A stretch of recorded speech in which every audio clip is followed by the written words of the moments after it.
Welcome back. We are still here on the LXP morning flight, and we are that part where we get to talk about Christian domination. I did mention that in the medical industry. And now there is this NGO that has set itself apart in ensuring that lives are being saved.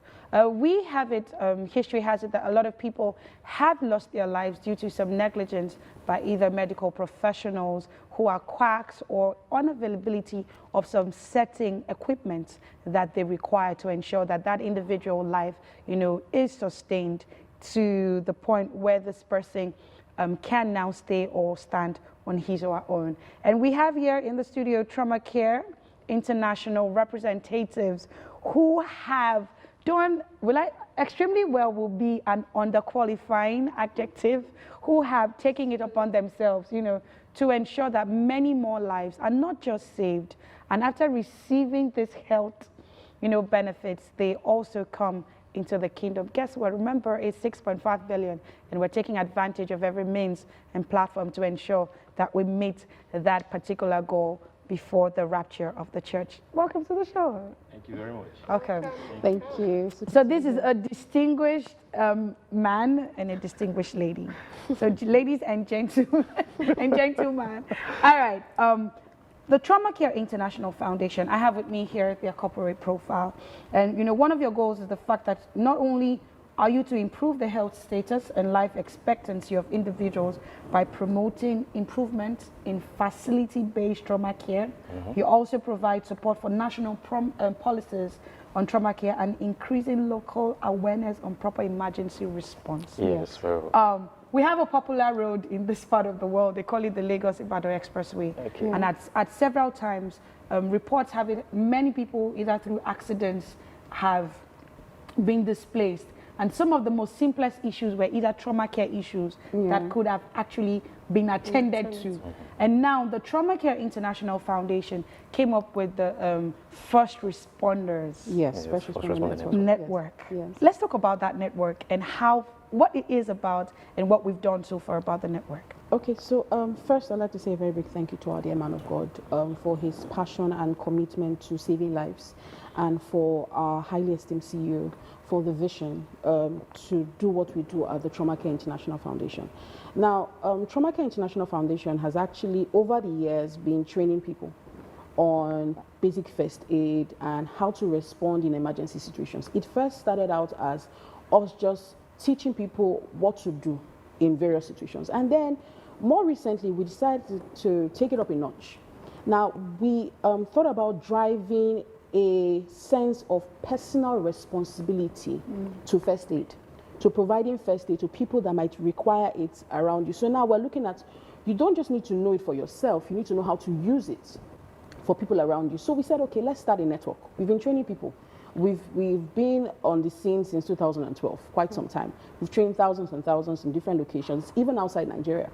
And so we said, okay, let's start a network that people that we know are personally committed to providing first aid, that when an emergency occurs, the first thing they do is not to bring out their phones, but to use their first aid skills. Yeah. So that was how the First Responder Network started. And so far, we have recruited people from various walks of life. From professionals to medics who have, also volunteered to join our network, to artisans, to people on, we made sure that it cut across society. And with the First Responder Network, we are also driving volunteerism in pre-hospital care. So we want people to know that you don't have to wait for the government or the ambulance service to arrive. You can actually do something to preserve the person's life, because we're all about preservation of life. Looking at it from the angle of the ministry, we're all about soul winning. Now, let's say someone has an emergency and there's no one on the scene to kind of help preserve their life, for them to even hear the gospel. That life is lost. So we started the First Responder Network to kind of drive that. So we've recruited people from different cadres of society, and so many of them have given us testimonies of how maybe some of them were at the bank and somebody collapsed and they knew what to do. Immediately they did CPR. We had someone at a poolside and someone else drowned. He knew what to do. It wasn't like they were shouting, help, help. They knew how to manage the situation pending the arrival of ambulance services. So it's an amazing thing.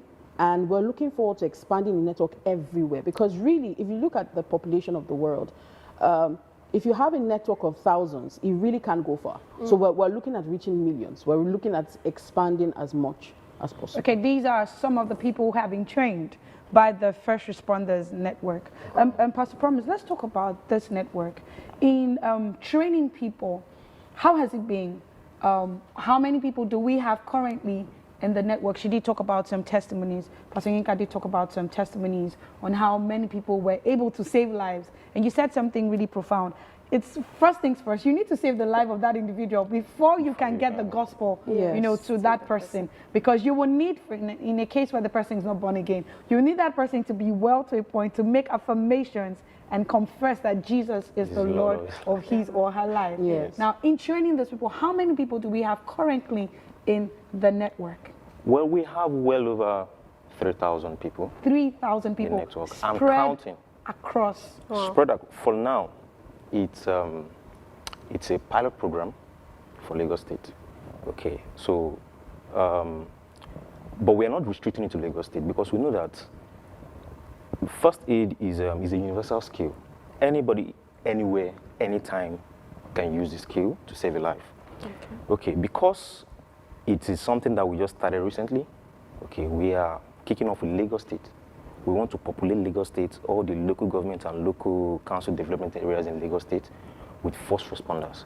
At least if we can get to have more than 1,000 or even up to 5,000 first responders in every local government area in Lagos State, we can safely say that Lagos is safe. Because what we are trying to do is to raise a safety-conscious city, you know, trying to make people understand the need for first aid and the importance of having the skill. Okay, sorry, I would just wanted to ask, in addition to the question that she already asked, in this, talking about the first aid response system you have, how have you been able to drive this in not just now local government, homes? Because, you know, growing up, I know first aid used to be one small box. You know, I don't even think homes have that anymore. we all went through, we all had that experience. Yes, that small box you have in your house that has, you know, Does those things suffice anymore? They really suffice. Is that what this first aid response is about? No, it's well beyond it. Okay. You know, I really want to thank our dear man of God for the vision of the Trauma Care International Foundation, and also our esteemed chairperson, Dr. Jola Phillips. It's the vision of the Trauma Care International Foundation is to, you know, to improve the state of trauma care and emergency response services, and we do it through health education and advocacy programs, and also community-based programs. And when we talk about the community, we are talking about homes, everybody in the community, children, whether you're in nursery school, primary school, secondary school, parents, caregivers, you know, Everyone in the community corporate can organization, everyone in the community can have it. It is not just about the first aid box. There's something called first aid skills. It's called a life-saving skill. Okay. When someone has a cut, or someone is bleeding, either from a cut or from the nose, Okay. what I see do that you- you've what do had do? some, they're showing stuff on the Yes. screen. Yes. You've had some training. Yes, in some we've secondary had some schools. trainings in Actually, secondary schools. in commemoration of the, Of the World First Aid 2021 World First Aid Day that was Yes. just on Saturday. We mobilized our first responders. We told them, okay, go into the community and train at least 5 to 10 people in commemoration of that the day, World because First Aid. the day is all about driving awareness about first aid. So we want to get as many people. So now we said, okay, you're in the network, you've learned, you use your skill when people are in emergencies, but teach people around you. So we had, and quite a number of our first responders are also teachers. And you know, teachers impact generations. Because true. from one teacher, you would have children, you know, and then the children have families and all. So a lot of the teachers went to their schools, just resumed in Nigeria over Just this week on just Monday. on Monday. And quite a number of them took the training to their classrooms. Wow. Sending us pictures, videos. So that's what our That's viewers what- just saw. So like I was saying, it goes beyond just having a first aid box. Question: do you even know what's in the first aid box?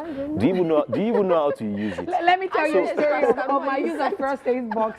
This is a very, my parents went out one day, so my sisters were jumping, you know, children always want to jump. So my sister jumped from the wardrobe, and so obviously maybe she broke her leg or something. The first thing we took in first week was plaster. We took because she kept saying, oh, my leg, and the thing thing I took, I put the plaster. And then I'm sure. And that was all, because that was the first aid I knew how to do. All my parents came back, be sure everywhere was, you know the rest of the story.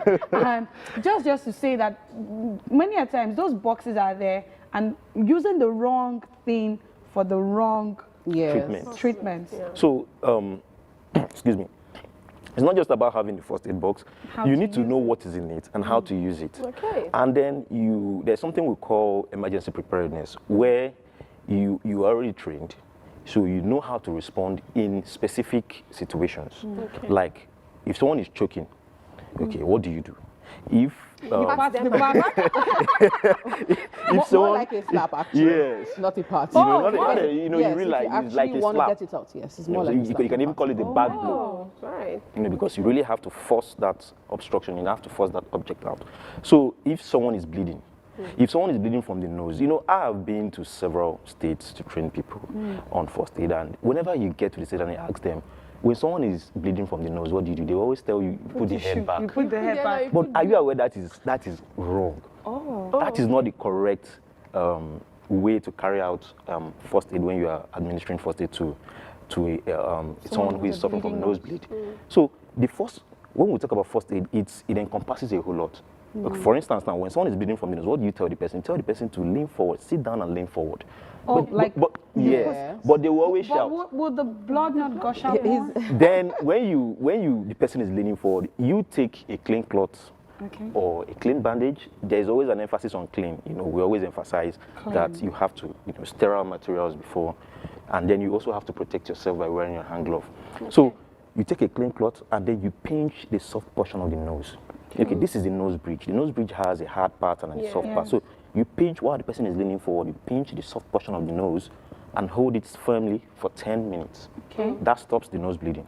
But if peradventure the nose bleeding doesn't stop, then the person should be on their way to the hospital, because now this person is a more serious issue now. So things like this, you'll be amazed that even the emergency numbers, a lot of people are not conversant with the emergency numbers. I've had people tell me 911 is the emergency number in Nigeria or in Lagos State. But is there another number? No, Yes, we do. there's We a have toll-free number. Lagos State. 112. Yes. Lagos State has an emergency number, Yes. 767-112. Okay. And That like, 767 is easy to confuse it. Back Sorry, I mean, just to quickly add to what you're saying, so you can just buttress on the point. When someone has a cut in the hand, I've seen where cuts usually lead to, swelling. Sometimes they get to amputate the hand. So what is, if you have a cut in your hand, what is the first response you can give to that, that cut? now we have to be certain if it's a minor cut, because we have two types of cuts. We have a minor cut and then we have a deep cut. Okay, if it's a minor cut, all you need is just, maybe it's a bruise.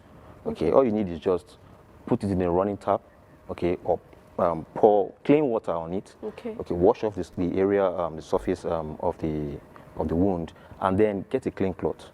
Okay, wrap it around the wound and apply pressure. Okay. Just apply pressure for 10 minutes. After 10 minutes, that pressure helps stop the bleeding. And then you apply a band-aid or a plaster. Okay, and then you can change the plaster every day, just to keep the wound healing. Okay, that's all. Something as simple as this. A lot of people don't know that. In fact, very true. some people will even tell you that when they are bleeding from their hand, they suck their blood. That's very unhygienic. We used to do that when we were younger. Very, very so that unhygienic. It just stops. Very Try it. unhygienic. Information, like you write, they say is power. It's Yes. power. And once you Knowledge get the is right key. information, there are some certain things that you can actually stop from happening. And that's why it's important to always educate people. Let's talk about the education program. We've seen how you talked about you have many first responders, and now these people sign up through a particular app. Yes. Let's talk about the app. It's one thing to disseminate information, but really, how many people can you reach at once? So that's why the app is necessary. Let's talk about the app and how can we use the app. Where do we get the app from if I want to sign up? Because yes, just as little information that you gave me now is very key, which is the nose bleeding. Because there are times I've been around someone who is bleeding and I just, can you just put your head back? Then we stop, The blood will we go stop back. tissue. Cutting wounds. Cutting wool. These are things, and our people are being educated right now. Let's talk about the app. Okay, so the app is called the Tessera app. It's TCERA stands for Trauma Care Emergency Response Application. Now, what the app does is it connects people, like our users, to train first responders. So Now, if there's an emergency, if there's an emergency, we Okay. have an SOS button on the app, and you can click on it. It would give you an option to provide more details about the emergency, and immediately the first responder we have in that location gets a prompt, and the person can make their way to you. They have access to information as to directions, the best route to take to get to you, and provide the help that you require. Now, if they require additional support, there are arrangements to ensure that the person is moved to ambulance services, and that is taken over, by those services. But aside that, on the app, you can actually even access some of these health tips we just talked about, the first aid tips. Okay. So on a weekly basis, we are uploading new information for people to know about first aid. So as much as possible, we're making access to first responders possible. We're making access to information about first aid. Now let's break it down. When you say first responders, if someone has an emergency, you have an emergency at home, or you're in a bank, or you're somewhere, whatever location, and you have an emergency, someone collapsed, someone did something, whatever that thing is. Now this TCERA app, all you need to do is open it and click on the SOS button. Wouldn't it be amazing that we do not need to lose a lot of lives just by knowing that a first responder could be your next door neighbor, or even in the same compound, or even in that same facility that you are in?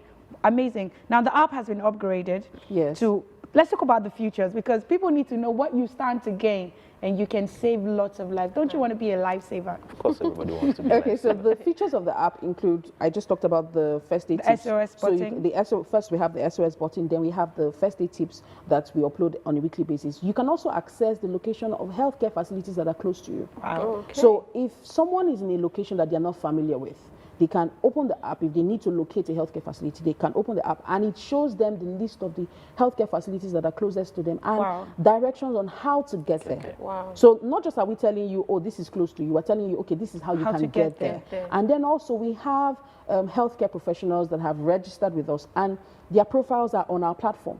So you can actually access a medical doctor on our app. Amazing. They are one call away, just a click of a button, and you can get to them. You can send them a message, so it's like a one-stop shop for everything emergency care.